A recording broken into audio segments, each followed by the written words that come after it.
দুটুকরো কাপড় দিয়ে দাফন। উহুদ যুদ্ধের দিন যুদ্ধ শেষে সাহাবায়ে কেরাম শহীদদের লাশ এক জায়গায় একত্রিত করেছিলেন।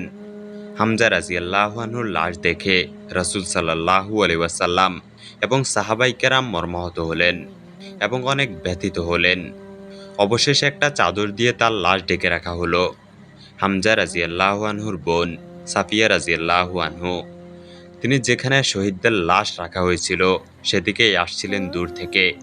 তাকে দেখে রাসূল সাল্লাল্লাহু আলাইহি ওয়াসাল্লাম জুবায়ের রাদিয়াল্লাহু আনহুকে বললেন, তোমার মাকে থামাও। জুবায়ের ইবনুল আওয়াম রাদিয়াল্লাহু আনহু এগিয়ে গিয়ে মা সাফিয়াকে থেমে যাওয়ার কথা বললেন। সাফিয়া রাদিয়াল্লাহু আনহা শক্তিশালী ছিলেন। তিনি জুবায়ের রাদিয়াল্লাহু আনহুকে ধাক্কা দিয়ে সরিয়ে দিলেন। বললেন, সরে যাও আমার সামনে থেকে।